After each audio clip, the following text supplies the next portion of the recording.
Hey, Sean, two disclaimers at the top of this. One, a lot of this stuff is going to be maybe pretty obvious to you.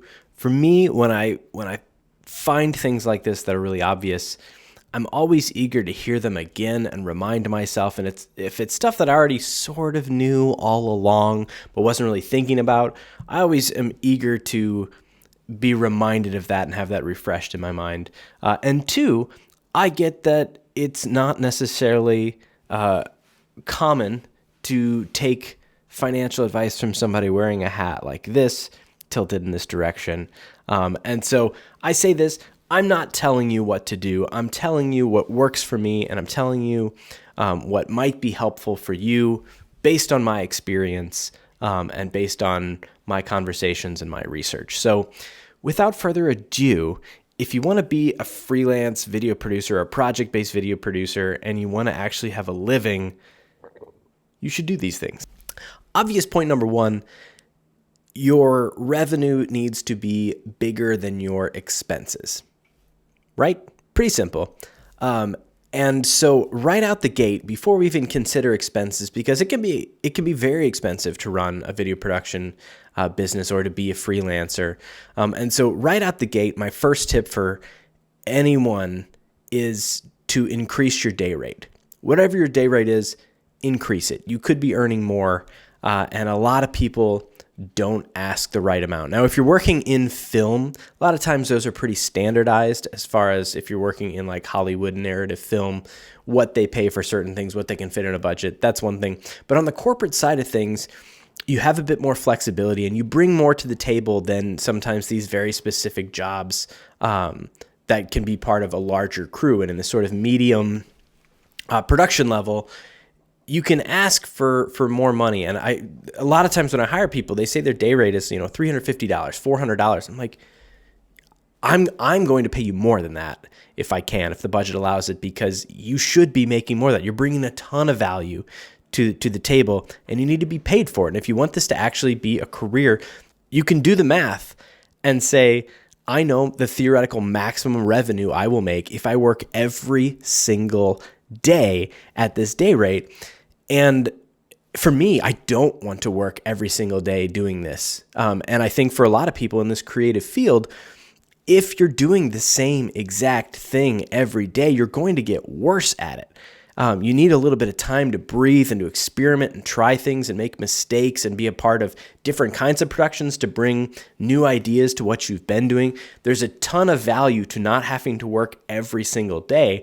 And so to make that work for your revenue, you need to work slightly less and charge slightly more because the value that you're going to provide does increase when you take a little bit of time to do things more thoughtfully. So increase your day rate because then all of us can increase our day rates and people stop thinking that they can have a video made for them for $400 and they're putting poor freelancers up against a wall for some sad reason. So if we all raise our day rates, we all do good things for our industry and we stop the facade that video production can be done for just a couple $100s.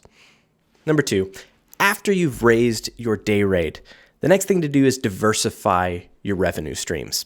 If you limit yourself to only making the amount of money that you make when you trade your time for your day rate, then you're going to hit that ceiling and you're going to stay there. But in the content business, there's a ton of opportunities to make money off of your content long after you're done shooting it. One of those ways is stock footage. You can put your footage on a handful of different stock websites, and while you're asleep, it may make you a little bit of money. And it's not that much work to do ahead of time. And it's the kind of thing that, who knows, you may get lucky with a couple clips, and that's a few $100 a month. That's a few $100 a year, whatever that is. That all helps get to this equation we're talking about where your revenue is greater than your expenses. And so increasing your revenue with stock footage, with YouTube videos, and I have this library that's been growing, and at the time of recording this, I had like 925 subscribers. And if I can get to 1,000, then I can monetize my channel. And luckily for me, I've been putting these videos out for 3 years now, and they get views. Every month I get thousands of views spread apart across all these tiny little videos on different subjects, things about ultimate frisbee, things about camera gear, things about running a business. But as soon as I hit that 1,000 subscribers, money turns on for all of those, and I'm going to have a slow, small stream of revenue that I'm going to wake up in the morning, and the people who watch my video at night are going to have made me money. And that is huge. And the more that that can grow, the better. And I'm not trying to be a full-time YouTuber, but if I can monetize some of this content and share this experience where people get better at their job, and I make a little bit of money for helping along the way and sharing what I've learned from other people and my mistakes, then I want that. I want that for me, and I want that for you. And so diversifying with YouTube or any other online publishing where you can maybe make classes and things like that, there's a bunch of ways where you can record stuff once and have that content earn money for you while you're asleep. And lastly, one other way, and I have mixed feelings about this, but you can also rent your gear. If you're anything like me, you have way too much gear, and a big line item in your expenses is the acquisition of new gear. I've got great lights and microphones and audio gear and cameras and monitors and grip gear. And anytime I'm not shooting, it's just sitting somewhere earning no money. And so if I can rent that, even for a little bit of money, to friends and trusted colleagues, where no, it's not the amount of revenue you get like renting it to the public through a rental house. But if you've got a collaborative with several people that you trust, having them use your cameras or having them borrow your monitors is a great way to help pay for those things. And anytime you're not using them, they can still be earning you money and paying for themselves, which is awesome. So there's other ways to diversify your revenue, and we're going to get into one other way in a minute, but that's my first easy content-based ways, using your expertise as a freelance or as a project-based videographer for creating more revenue from what you do. The logical next step, and for a lot of people it should be the first step, is examine your expenses and minimize them. I did this last year after reading a book called Profit First by Mike Michalowicz. And it encouraged me to go through and cut everything. And I ended up switching my credit card so that anything that was tied to it before, subscriptions I had signed up for and forgotten about, all those things would be gone and would come back to me and say, hey, these things aren't going through. And then I could decide, oh, wait, I don't want to keep paying for that. And so I went through and I looked at all of my expenses on what it takes to run Boom. And I came to 9 things. There's only 9 things I really need to pay for to run my company. And very quickly, those 9 things are, number 1, insurance. For myself, for my gear, for the company, I have a general liability, and I have things to cover all of my gear. I have an inland marine policy, but get a good insurance agent. If you need somebody and you're around here, let me know. I know somebody I really like who's been great to me. But get good insurance on your gear so that you don't suddenly end up out of business because you lose some pivotal piece of your kit, or somebody gets hurt, or somebody sues you, or something like that. Get yourself covered with insurance. It's not that expensive when you consider all the things it does for you. Frame.io. I pay for Frame.io. It makes my job so much easier. If you don't use it, you should. It's fantastic. Phone and internet, I need those things to run my company and communicate and upload things. And so that's an expense I can't get rid of. Number 4, unfortunately, I pay for Lightroom, which is $10 a month. And I hate these I hate Adobe and their model and what they do to people and students who are paying thousands of dollars. Sorry. I use Final Cut Pro mostly, and I love it. I paid for it 7 years ago, and it is continually improved, and it's a superior piece of software, in my opinion. Feel free to berate me in the comments as much as you'd like. But my 4th expense, I do keep Lightroom because I use that for photo gigs and things like that, and I have to consider that $10 expense every single month. Number 5, QuickBooks. I use QuickBooks to run my accounting software, and so got to pay them every month. Number 6, sort of off that, business license, making sure that you're licensed with your city so that you can actually do business and all that sort of stuff. There's a yearly cost in St. Louis to have a business license, and so I consider that cost. Number 7, taxes. There's going to be taxes on the money that you make, and so make sure that you're setting aside money so that you can pay taxes on everything that you earn.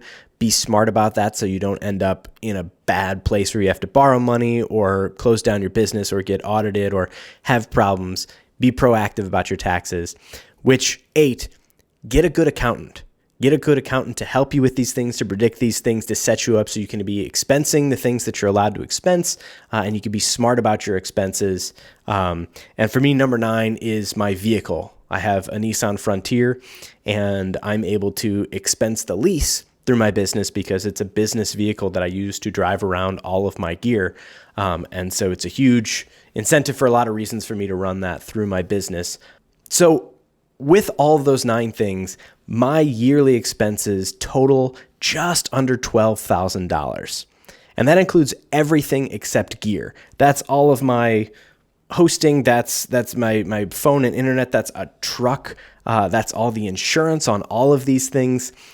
So all I have to do to keep my business running is make $1,000 a month. If I can do that, then my business stays afloat. Anything above that becomes my money. And that's very cool. And so look at your expenses, and you could probably do better than $1,000 a month or $12,000 a year. Look at these things, consider what you need and want to do your job well, consider what brings you value when you invest in that, and tweak it so that you can make your business as lean as possible so that you can pocket as much money as you possibly can.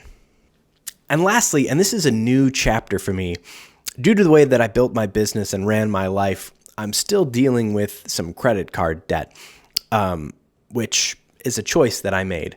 But as I approach the end of that and paying the rest of that off, I'm now in a position where I can begin to start to invest money and put money in places where that money can turn into more money. And these are things like investment retirement accounts, IRAs, like Roth, SEP. You've got all these things, and get a good financial planner who can help you with these things and who's a fiduciary. But get invested in the right things that are going to earn you more money than a savings account will. And get invested in the stock market. But with all these things, do it wisely. Don't take advice just from some dude in a crooked flat-billed hat. Do some research. Talk to your friends. Talk to experts and start to invest wisely. And for example, one little thing that I bought 2 years ago was this little stock called Tesla. And I bought one share because that's all I could afford at the time. And it was $200. But now that share is coming up on $600. And so it's these things where if you can play them at a certain scale, and there's tons of examples of other smaller companies that are getting bigger, where if you get invested right, you can earn dividends off that, your money can make more money, and you can quickly be in that place where you're earning enough money to offset those expenses and put you in a place where you can run your company and run your life in a way that's enjoyable and sustainable without having to worry about these projects in the freelancing game and without having to be in this place of saying like, oh God, I got to take this wedding because I need $400 to make ends meet. If you can get to this place where your money is making money, which is the dream, and it's not actually that hard to do. It just takes some guts and some intelligence and some good expertise to help you along the way. But get yourself where your expenses are minimized, your revenue's diversified, and your extra money is invested properly. And that's the way to actually have a sustainable life as a freelancer. And if you can do it that way, then that puts you in a place where your day rate you can bring back down. And you can choose. People always use this term of like, this kind of job, it pays the bills. And it's always such a sad thing. And we all know it. Like, we hate those jobs, but they pay the bills. And if you could be in a spot where your bills are paid through recurring revenue sources, through stock footage and things like that, if you can have your expenses paid, then that lets you adjust your day rate to work with the types of organizations that really resonate with you personally, that are more rewarding. You can work with smaller budget companies that are doing more exciting things, and you can have the freedom to take the jobs you want without having to worry about, well, this one's going to pay me $200 more, and so I should probably do that one, because you'll have the freedom to say, you know what, my business and my life is going to be fine if I do nothing. And so I can take this gig for $600, for $800, or for $1,500 or $2,500, whatever that is. You can be in that spot where creativity and your passion for the project becomes the deciding factor of all this, instead of money being the deciding factor for whether or not you take a gig. So food for thought. If you've got advice, feedback, criticism, whatever it is. Leave me alone about the hat. Don't comment about my hat. But if you've got these things in mind, throw them in the comments or shoot me a message on Instagram. I'd appreciate it if this was helpful to you in any tiny way. Let me know, because I'm trying to be helpful, and I'm trying to do this in a way that I produce content that is useful, and in exchange, you subscribe and watch it. So thanks for watching. See you later. Bye.